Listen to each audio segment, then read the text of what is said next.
चाय बागान क्षेत्रों में आदिवासी महिलाओं पर हो रहे अत्याचार की रोकथाम के लिए सरकार कर रही है कार्रवाई, लीना बनर्जी ने कहा। पश्चिम बंगाल महिला आयोग की अध्यक्ष लीना बनर्जी 3 दिवसीय दौरे पर उत्तर बंगाल पहुंची है। इस बीच आज सिलीगुड़ी स्थित स्टेट गेस्ट हाउस में संवाददाताओं को संबोधित करते हुए उन्होंने कहा, पिछले कुछ दिनों से कूचबिहार, अलीपुरद्वार और जलपाईगुड़ी, सिलीगुड़ी समेत विभिन्न चाय बागान क्षेत्रों में आदिवासी समुदाय की महिलाओं पर अत्याचार बढ़ने का मामला सामने आया है। महिला आयोग इसे गंभीर से लेते हुए कार्रवाई कर रही है।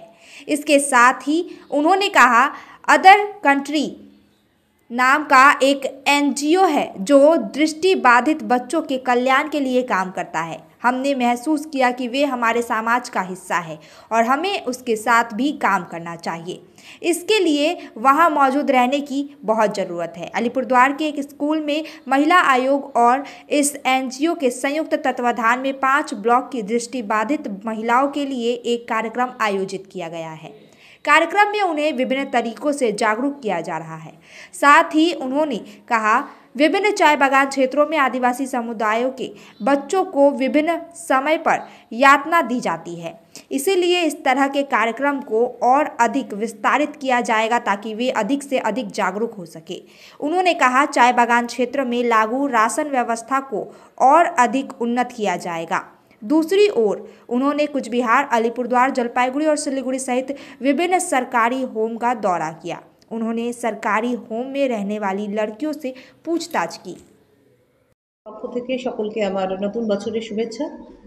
আমরা উত্তরবঙ্গে এসেছি নির্দিষ্ট কিছু কাজের পরিকল্পনা নিয়ে এবং কাজগুলো আমরা খুব সুচারুভাবে করে উঠতে পেরেছি।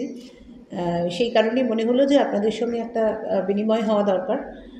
আমাদের প্রথম কাজ ছিল এবছর অন্য দেশ বলে একটি এনজিও, স্বেচ্ছাসেবী সংগঠন।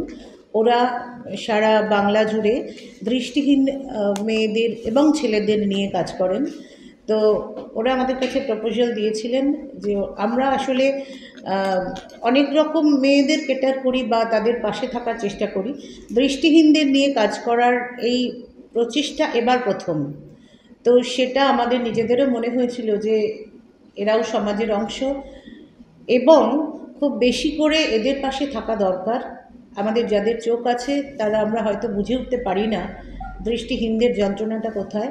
এখনও তাদের সহায়তা নিয়ে হাত ধরে পার করে দিতে হয়, প্রতি ক্ষেত্রে তাদের নির্ভরশীল হতে হয়। তো এই জায়গায় দাঁড়িয়ে মনে হয়েছিল যে যারা এই কাজটি করছেন তাদের সঙ্গে আমরা একসঙ্গে উইমেন্স কমিশন এবং সেই স্বেচ্ছাসেবী সংগঠন মিলে দৃষ্টিহীন মেয়েদের জন্য কিছু করতে পারি কি না, এই ভাবনা থেকেই আমরা প্রথম উত্তরবঙ্গে একটা ওয়ার্কশপ করলাম। প্রেরণা স্কুলের নাম, সেখানে দৃষ্টিহীন মেয়েদেরই দেখলাম আমি, বোধহয় মানে রেসিডেন্সিয়াল স্কুল, ওরা অন্যান্য জায়গায় পড়তেও পাঠান। তো সেইখানকারই একটি মেয়ে, সে আবার এখন অন্য দেশ বলে যে স্বেচ্ছাসেবী সংগঠন বলছি তাদের সঙ্গে খুব ঘনিষ্ঠভাবে জড়িয়ে, এবং সেই মেয়েটি অনেক দূর পড়াশুনো করেছে কলকাতায় গিয়ে। তাদের প্রাথমিক লেভেল ছিল এই স্কুলটি, উত্তরবঙ্গের মেয়ে, এবং তারা স্বামী মানে আরও একজন দৃষ্টিহীন মানুষের সঙ্গে সংসার করে। এক্ষেত্রে তারা নাটকের সঙ্গেও জড়িয়ে, এবং এই ছেলে মেয়ে এরা আবার পরবর্তীদের যাতে তারা যে ক্রাইসিসগুলো পেরিয়ে এসেছে, যে হার্ডলগুলো পেরিয়ে এসেছে, সেগুলো যাতে আরেকটু সহজ হয়, সেই জন্য অন্যান্য যারা এখন ছোট বড় হচ্ছে তাদের পাশে দাঁড়ায়। বিশেষ করে আমি বলবো অন্য দেশের যিনি কর্ণধার শুভাশিস গঙ্গোপাধ্যায়, তার কথা, তিনি এই কাজটি করছেন এবং মহিলা কমিশন তার সঙ্গে এই প্রথম অন্য দেশের সঙ্গে জড়িয়ে নিজেদের একসঙ্গে এই কাজটি করার প্রথম পদক্ষেপ শুরু করলো। এটা উত্তরবঙ্গ শুধু নয়, সারা রাজ্যে হবে এবং উত্তরবঙ্গতেও হবে। তো এইটা আমাদের একটা খুব বলবো যে নিজেদের খুব ভালো লেগেছে এই কাজটা করে, এই মেয়েদের পাশে যতটুকু যৎসামান্য থাকতে পেরে। সবে শুরু। এছাড়া আমরা একটি চা বাগানে গিয়েছিলাম। এই অল্প সময়ে সমস্ত চা বাগানগুলো পরিদর্শন করা সম্ভব হয়নি। যে চা বাগানে গিয়েছিলাম সেখানে 5টি ব্লক থেকে মেয়েরা উপস্থিত ছিলেন, প্রশাসনের তরফ থেকেও লোকজন ছিলেন, বিডিও ছিলেন। তো সেখানে আমরা একটু আশ্চর্যই হয়েছি কতগুলো বিষয়ে। সেটা পশ একটা, এখন মানে পশটা যে তাদের ধারণার অতীত, এবং কোথাও নেই এই কমিটি, এটা আমাদের একটু অবাক করেছে। সেক্সুয়াল যে বিহেভিয়ার বা হ্যারাসমেন্ট, তার যে সমস্যাগুলো, সেগুলোর কারণে কিন্তু অনেক পক্সো হচ্ছে এবং ইলোপমেন্টও হচ্ছে। অর্থাৎ সবগুলোই যে পক্সো তা নয়, অনেকগুলোই স্বেচ্ছায় মেয়েটি চলে যাচ্ছে ছেলেটির সঙ্গে। মানে পক্সো সংজ্ঞাটা বোধহয় বদলাচ্ছে এখন ইলোপমেন্ট বেশি দেখতে পেলাম। এটার যদি অ্যাওয়ারনেস হতো বা আরও যদি অ্যাওয়ারনেস হয়, কোম্পানিগুলো যদি পশ তৈরি করে, পশ কমিটি তৈরি করে, তাহলে আমার ধারণা প্রথমেই ওরা এই জিনিসটা অ্যাড্রেস করতে পারে। সেটা কিন্তু ঘাটতি আছে। তো আমরা গিয়ে আবার আমরা সমস্ত জেলায় ডিএমদের এটা সার্কুলেট করেছি অনেক আগে থেকে, যখন থেকে ম্যান্ডেট তৈরি হয়েছে। এটা তো সুপ্রিম কোর্টের ম্যান্ডেট, সেই সময় থেকেই করেছি। আবার আমরা জানতাম না যে এই চা বাগানগুলোর প্রায় অনেকগুলোরই বা হয়তো সবগুলোরই পশ কমিটি নেই। তো এবার আমরা সেটা নিয়ে একটা মুভ করব, যাতে সমস্ত চা বাগানের যে মালিকানা যাদের আছে, তারা যাতে এই কমিটিটা তৈরি করে, এবং ডেফিনেটলি ডিএমকে অ্যাড্রেস করেই চিঠি করব যাতে উনি দেখেন এই পশ কমিটিটা তৈরি হয়েছে। এটা হচ্ছে দ্বিতীয় কাজ আমাদের। Are you looking for a best boarding school in West Bengal? We got you.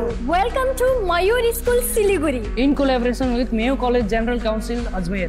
Why Mayur? 12 acres of area with using 5 structure, AC bus facility, modern and advanced education, holistic development, AC boarding house, computer lab, smart classroom, sports complex, semi-Olympic swimming pool, library and hostel facility, Rohit Sharma Cricket Academy. Admission open for new session 2025 and 2026. Pre-primary, nursery, LKG, UKG and class 1 to 8. Scholarship up to 30% off on tuition fee. Breaking boundaries in Siliguri, where work takes a breath of fresh air. Introducing the rooftop sports arena, the first of its kind. Ganpati Dwarika Galleria, a world of wonder, coming soon. Prepare to be wowed, where business meets brilliance and dreams take flight. A world of wonder awaits, designed to elevate, built to inspire. Get ready for something extraordinary. Ganpati Dwarika Galleria, launching soon.